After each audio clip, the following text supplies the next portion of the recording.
Tak dámy a pánové, dobré odpoledne. Dovolte mi nejdříve, abych jménem organizátorů se vám omluvil za zpoždění, ke kterému došlo, a také se omluvil našemu dalšímu řečníkovi za to, že jej právě z toho důvodu, že máme málo času, představím jen velmi stručně. Je mou milou povinností představit vám Oliviera Felthama, který působí jako rektor Americké univerzity v Paříži. Účastní se Badiouské konference jakožto filozof a také jako jeden z hlavních překladatelů díla Alaina Badioua do angličtiny. Přeložil mimo jiné také opus Alaina Badioua, který nese název Bytí a událost. Prosím, Oliviera Felthama má slovo. So it's yours.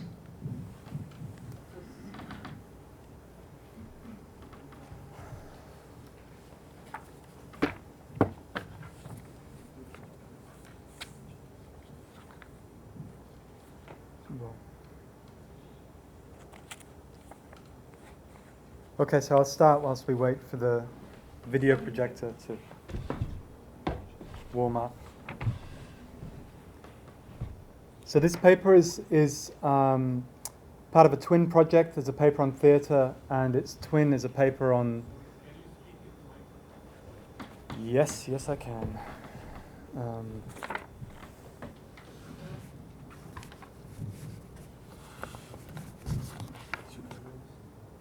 Can you hear me?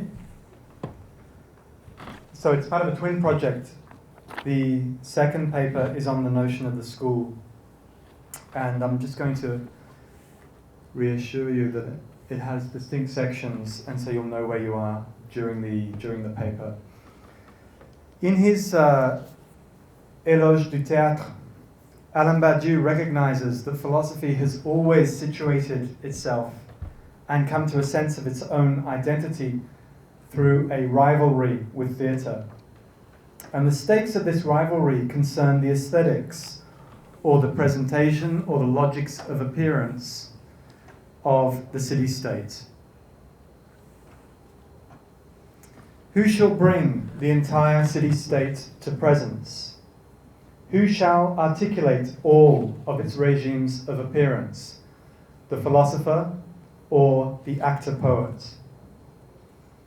If philosophy were ever to vanquish theatre in this rivalry, or at least succeed in fixing it in one place, then theatre would end up condemned either to exile, a scapegoat banned from the city, roaming the hinterland, or it would be condemned to fuse with the reproductive spectacle and performativity of society, endless repetitions of the comedy of manners. But philosophy has not yet vanquished theatre.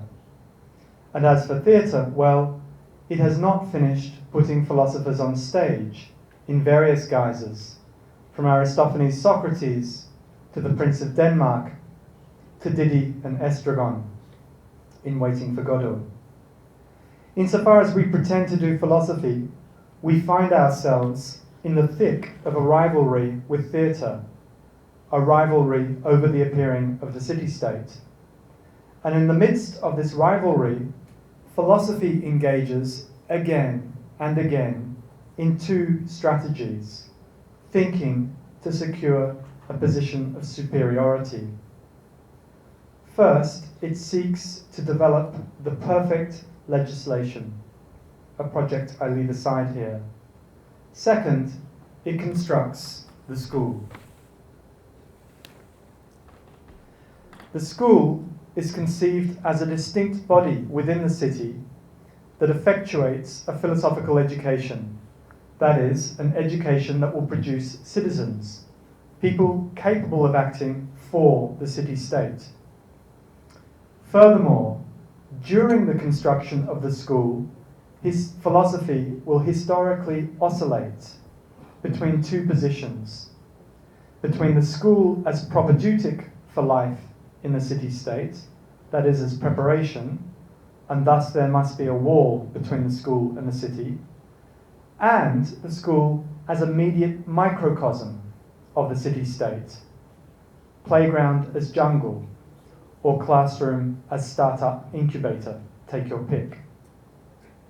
Within this oscillation between the school as propedeutic and the school as microcosm, one basic proposition will remain constant for philosophy, and that is we school to better the consistency of the city-state.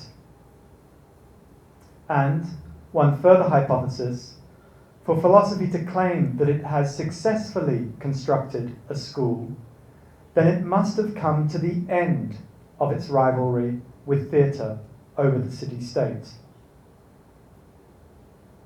What then is the status of this rivalry and its stakes in Badiou's own philosophy? At the level of biography, Badiou has a long and fertile relationship with theatre, actor, playwright, essayist on theatre. In his latest essay, Eloge du Théâtre, he states that he has read all of the theatrical classics.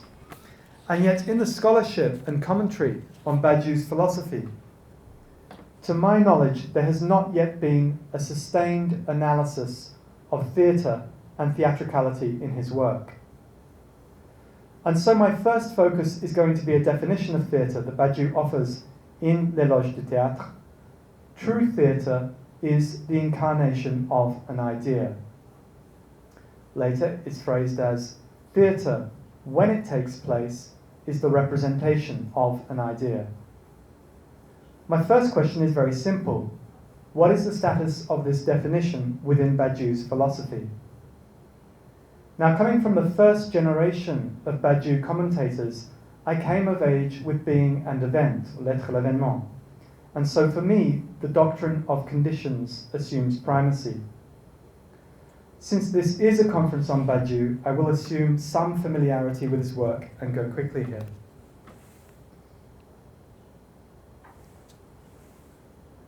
So, part 2, the doctrine of conditions.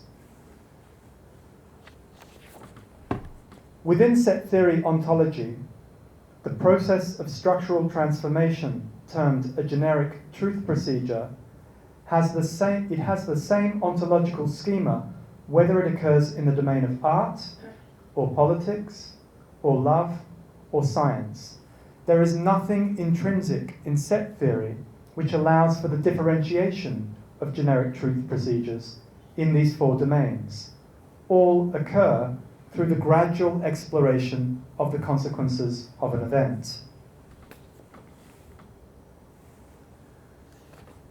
The doctrine of conditions states that the four domains of art, politics, science, and love alone give rise to generic truth procedures that structurally transform the historical situations in which they begin.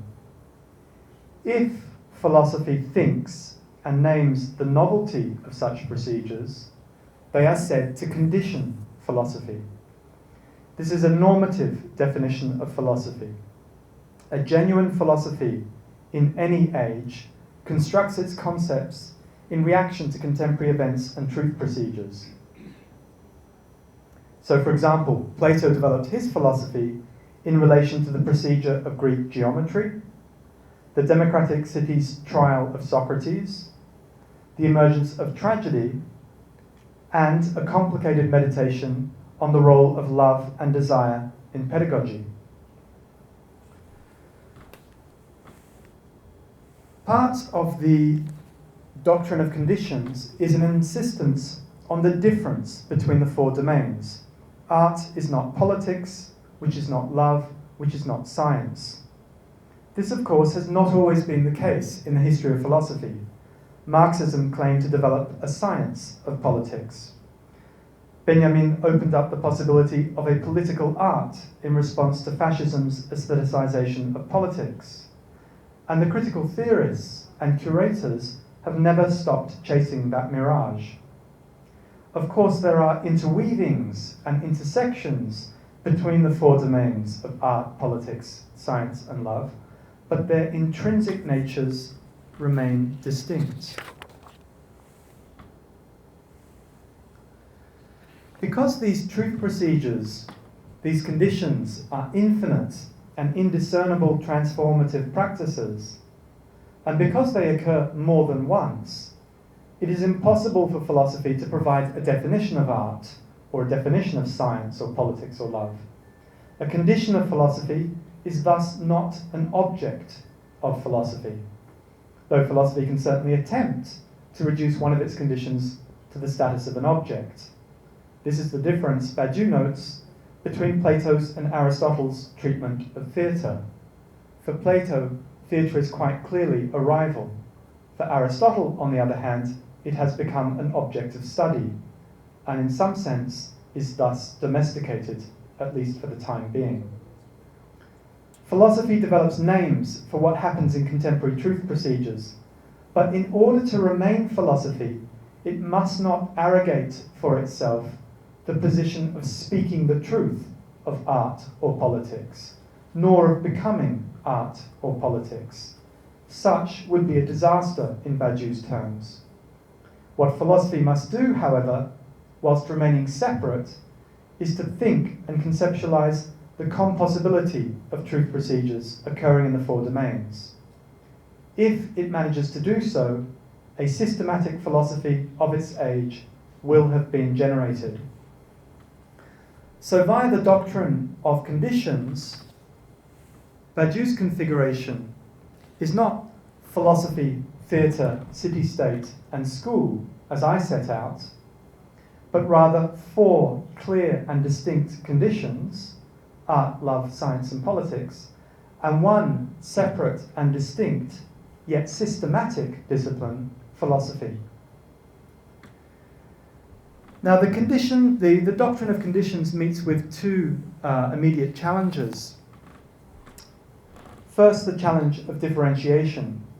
What differentiates art, politics, science, and love? Ontologically, all generic truth procedures are the same, so this difference cannot be secured with the resources of set theory. Nor can it be secured by definitions, because neither of these conditions is an actual object of philosophy. So what to do? The second challenge is that of separation. If these generic truth procedures are infinite and indiscernible for the established knowledges of their historical situation, and if such generic truth procedures have conditioned philosophy in the past, such as with Plato's philosophy, how then can one secure an absolute separation between philosophy and its conditions? Is it not at least possible that parts of philosophy, as we know it today, are actually the continuing process of ancient truth procedures?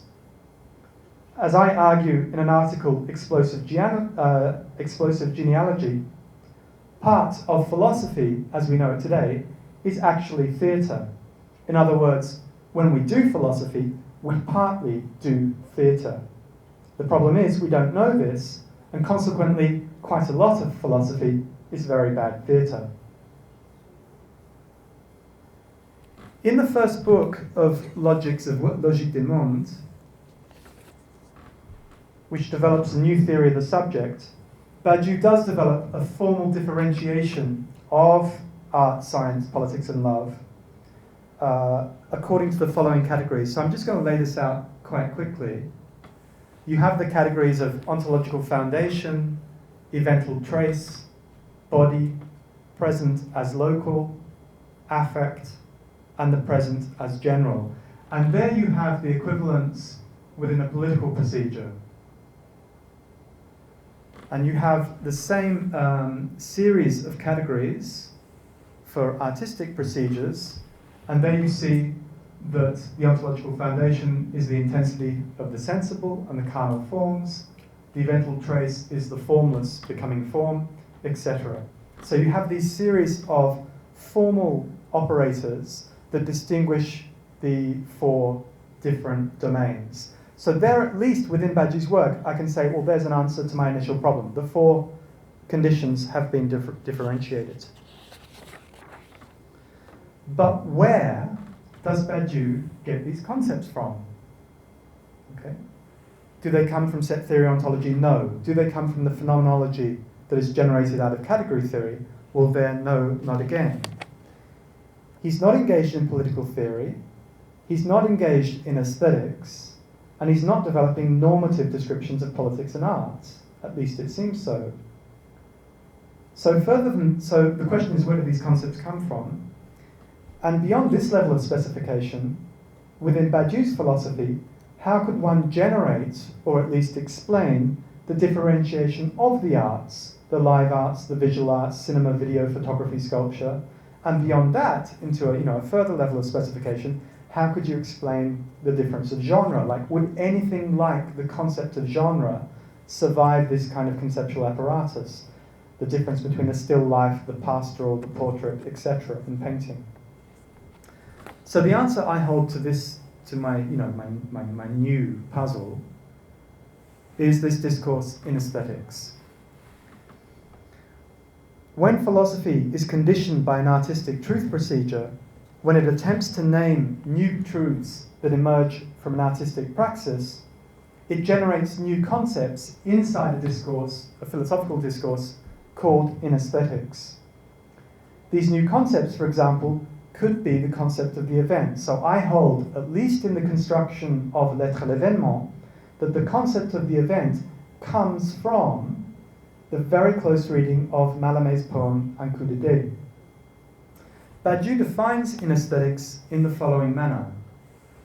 By in aesthetics, I understand a relationship between philosophy and art that, positing that art produces truths on its own, does not claim to turn art into a philosophical object.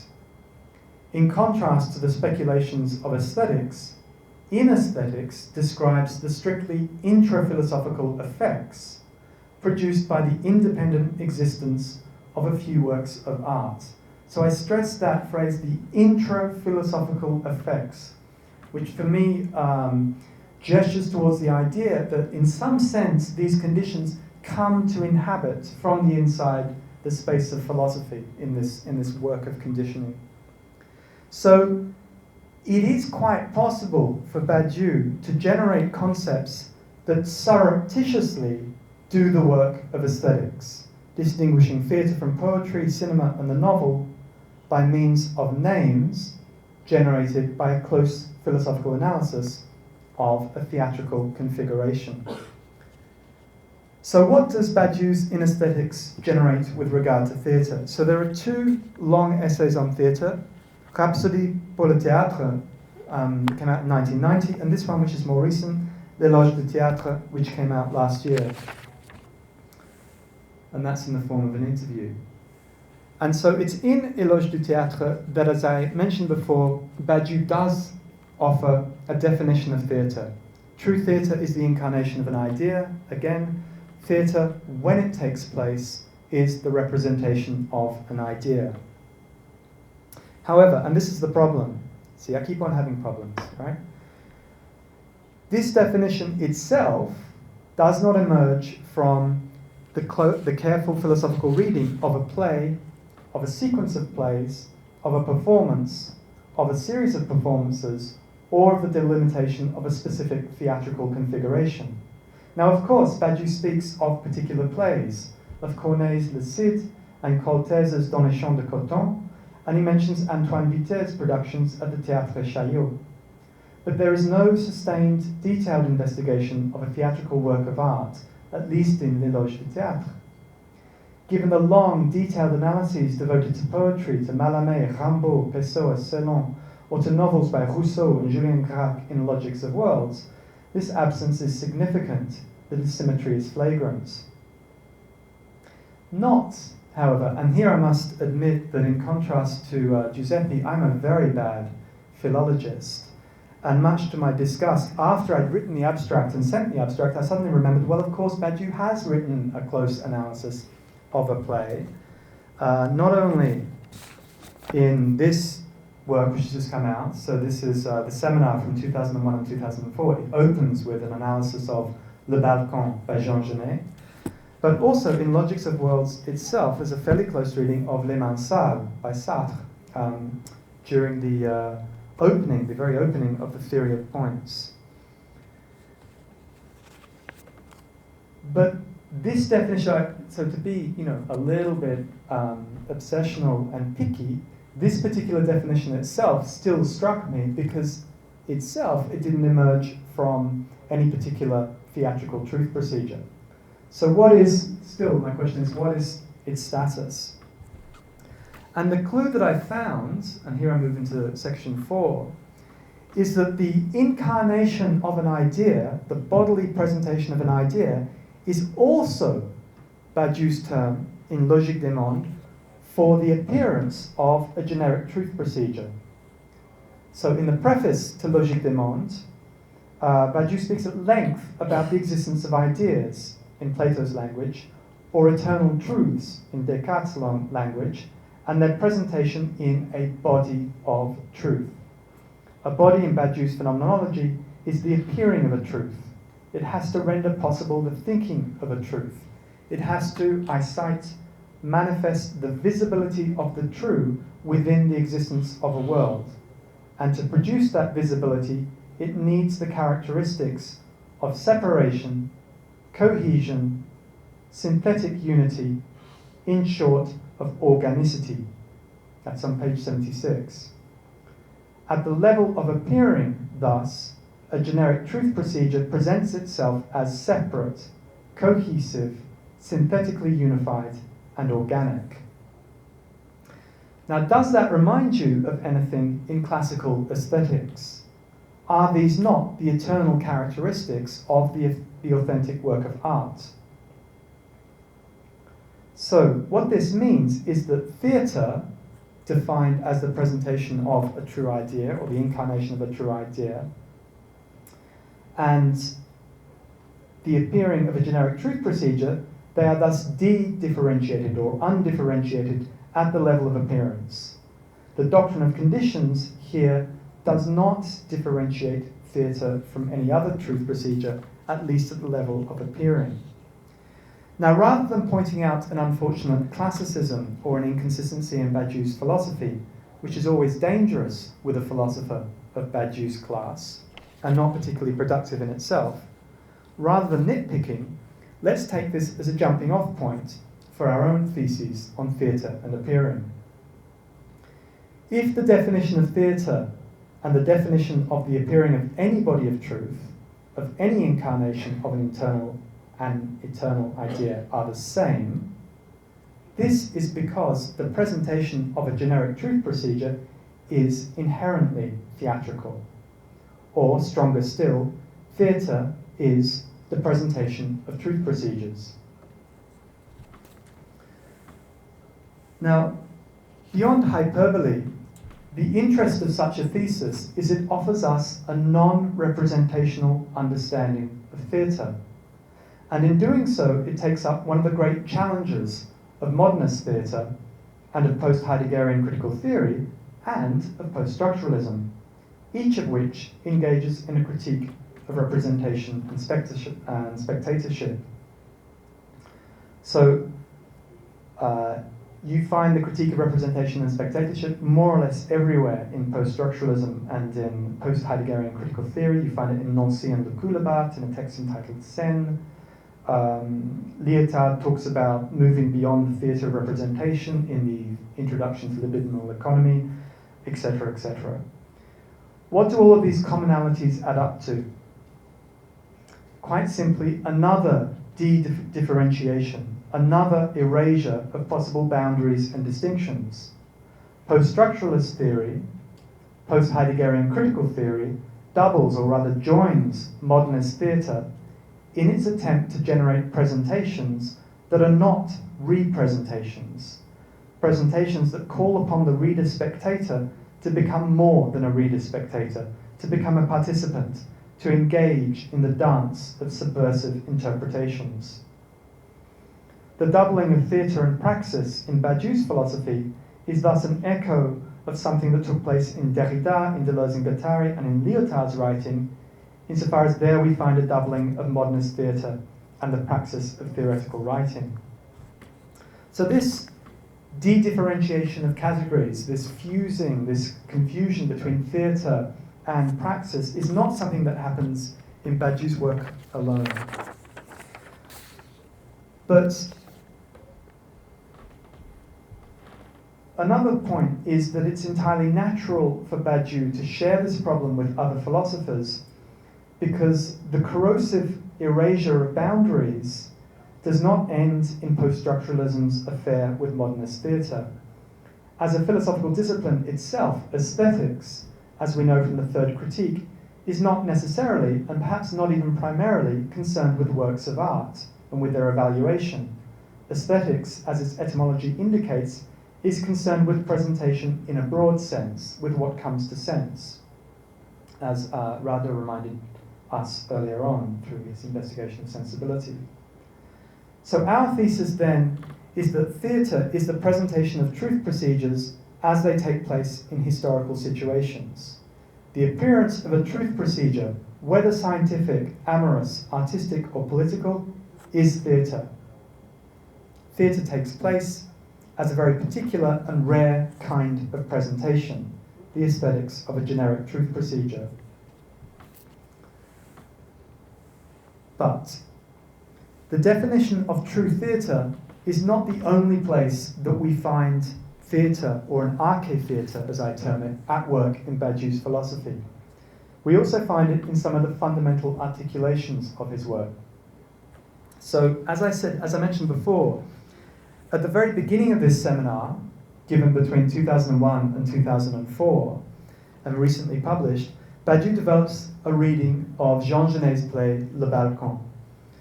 It's not a close reading like his treatment of Mallarmé's poem Un coup de dé in Lettres l'événement, but perhaps that's due to the actual forum, which was the open, big seminar. And it does stretch over 2 sessions, and it does contain long citations of dialogue from the play. Here I do not have time here to go into the details of Genet's theatre and Badiou's reading, which is very complicated. My concern here is pragmatic. What does Badiou's reading of that play, Le Balcon, generate?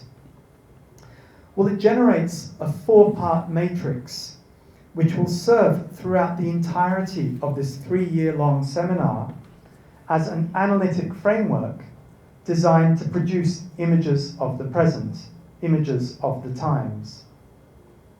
And the 4 parts of this matrix are named as follows, and excuse my rough translation. First, we have the systemic or structural moment of order. Second, we have the exceptional moment. Third, we have the moment of raw or naked power. And fourth, we have the moment of the emblem. In the actual seminar, the strategy is to begin with an analysis of the emblem. And in the play Le Balcon itself, it's the police chief, the character of the police chief in a brothel who incarnates raw power. And he's very upset in the beginning of the play because nobody comes to play his character within the brothel, because clients usually go to the brothel and pretend to be a bishop or pretend to be a judge. They assume the symbols of power. And he's upset because nobody wants to play the role of the police chief. So he's different to the standard symbolic, symbolic places in the order of that structure of society. So he represents raw power, but he does have an emblem. And in the shift of the order, the social order that's dramatized in the Balcon, he comes to have a new symbol, which is quite simply the phallus, much to the delight of Lacan when he analyzes the play. But within Badiou's analysis, the emblem for our times, once we use this analytic framework, this 4-part analytic framework, the emblem for our times is democracy. So how does Badiou engage in the analysis of the emblem democracy? Well, first of all, we should state that the emblem is that which serves to educate and to guarantee an order given the ordeal of its exceptions. So an emblem is what manages to guarantee and maintain in place a structural order, despite the fact that there are troubles and disturbances, such as the revolt that's going on outside the brothel in Le Balcon.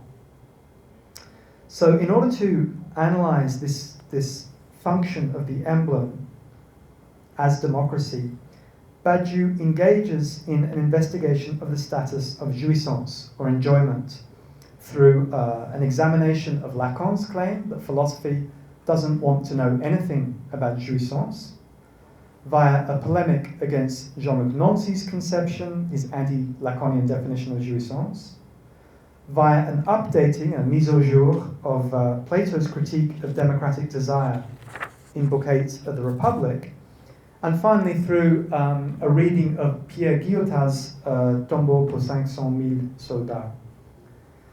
And this investigation of jouissance has as its outcome the following three crucial theses. And I must say that coming back to Badiou's seminar after some time, a little bit of time outside the academy and having finished my PhD and kind of left that behind, these particular theses absolutely struck me. This was before Logics of Worlds came out. This was when I was actually beginning the translation of Being an Event, and these struck me and they remained in my memory. So the first thesis, there is no world. We live in the interval between two worlds. The second thesis, there is no world because there is no logics of appearance, no hierarchy of appearance, no proper structuring of appearance, just a commercial equivalence or commodification or a democratic indistinction of bodies, a universal substitutability of objects. And the third thesis, which is part of the same ensemble of thought, there are not enough names for those who live in the world, or there are those who live in the world who are not named, who are not yet named. So I'm just going to leap, without following the arguments behind these theses in their detail, I'm just going to leap to the outcome. This analysis and these theses actually produce the image of the present that Badiou terms democratic materialism. That is to say, the hegemonic ideology of the current times that states there are only bodies and languages, to which he opposes an ideology drawn from his philosophy, materialist dialectics, which states there are only bodies and languages, save that there are also truths. So this image of the present times, democratic materialism, is ultimately generated from his reading of, and thus conditioned by, Le Balcon. Moreover, this image of the present times, democratic materialism, plays a crucial role in the preface to Logique des Mondes. The opposition between the hegemony of democratic materialism and the promise of a materialist dialectics sets up again, or rather restages, the entire project of his philosophy. So it is at this point that I'm going to risk a second hyperbolic thesis on theatricality in Alain Badiou's philosophy. So the first thesis was theatre is the presentation of truth procedures, and now my second thesis is that theatre is the articulation of a consistent world of appearances. What does this mean? Le Balcon, whilst it stages the reproduction and maintenance and updating of a social structure under the test of an event, that is, a revolt outside the brothel's walls. And it stages the repetition and the adjustment of this order through the erasure of the event. And whilst it does stage the endless substitutability of images, it nevertheless does articulate and separate disjoint orders or regimes of appearance. There is not just the brothel and the interchangeable roles of bishop, judge for the clients. There is also the moment of the revolt outside the brothel. There is also the moment of raw power, the police chief. And then there is a new emblem or image for the police chief, the phallus. So the play dramatizes a gap between the hegemonic and monotonic order of the appearance of a world as a brothel via an interchangeability of roles, and the diverse and disjoint orders of appearance that interact in the actual maintenance of that monotonous world. It so happens that the preface to Logique des Mondes does exactly the same thing. It dramatizes a gap between a hegemonic, monotonous world of democratic materialism and a set of diverse events and truths that could open up a tonic and articulated world of appearance. So the second thesis, theatre is the articulation of a consistent world of appearances. I have two pieces of evidence backing up this thesis. The first is the role of Sartre's play Les Mains Sales in elaborating the theory of points, which is a theory of decision and of action in Logique des Mondes. And at the same time, it's a theory of the distinction between an atonic or monotonous or flat world and a tonic world. It's only in a tonic world that truth can be incarnated in a praxis through a series of decisions. So there again, we have a play Sartre's Les Mains Sales, Dirty Hands, playing a crucial role at a moment in Badiou's oeuvre where the theory of action actually takes place. Now, the second piece of evidence is not internal to Badiou's work, but it does act as a condition of my own philosophical investigations, and that is Shakespeare's theatre. In particular, the tragedy of Hamlet, which I hope you all recognised immediately. So, what does Hamlet actually stage for us as a play? There are very quickly, 5 points. First, a multiplicity of registers or orders of appearance, rumour and illusion and shadows versus substance, youth versus old age, the gaudy charade of Claudius's court versus the cold night on the battlements and the imminent threat of war versus the authentic inner subjectivity of Hamlet's grief, the living versus the dead, the present versus the past, thought and action, the English and the Danish and the Norwegians, women and men, augury or prophecy or destiny as figures of necessity versus immediate action amidst contingency. The second point is that Hamlet offers us an interrogation of the varying degrees of intensity of these orders of appearance and of their possible confusion or interpenetration. When is it that the dead act amongst the living? When is it that shadows take on the form of substance? Third, Hamlet stages for us a continual attempt by Hamlet's antagonists to sound, to test the depths of his own performance of madness. In other words, Claudius and Polonius attempt to bridge the gap between different orders of appearance. The devices they use are spying. They continually hide behind curtains in this play. They instrumentalize others to spy on Hamlet and so betray him, using his former friends, Rosencrantz and Guildenstern, and his former lover, Ophelia. And they also use traps. So Rosencrantz and Guildenstern, when they sail with Hamlet to England, have with them a secret letter to the King of England asking him to immediately execute Hamlet upon reception.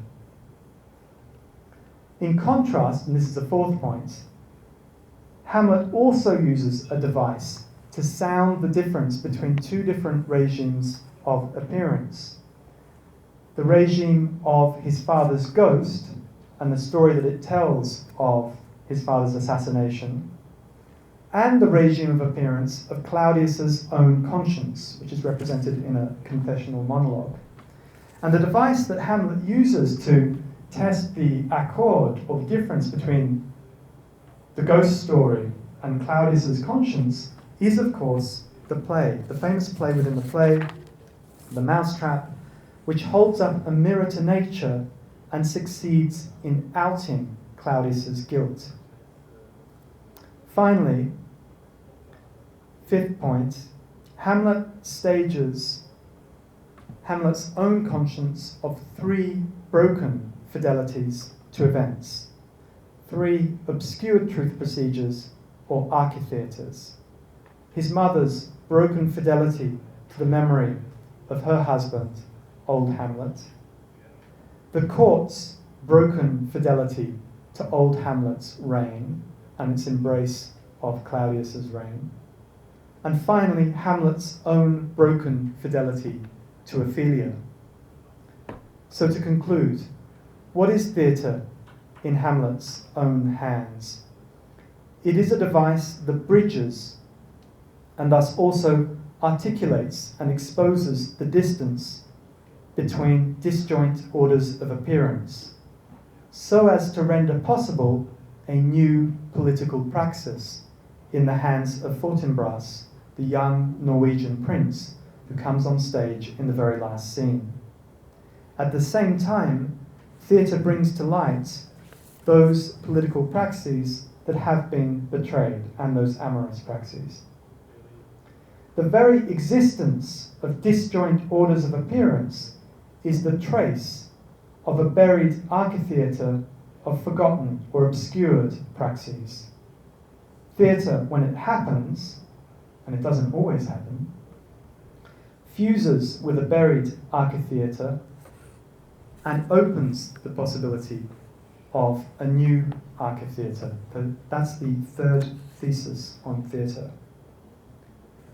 Any political theatre, any political truth procedure that remains ignorant of its own arche-theatre risks oblivion. Any theatrical truth procedure that remains ignorant of the arche-theatre of its times risks oblivion. Any philosophy that seeks to construct the school but remains ignorant of the arche-theatre of its times risks oblivion. Thinking and presenting the arche-theatre of praxis, this is how the play is the thing that will catch the king.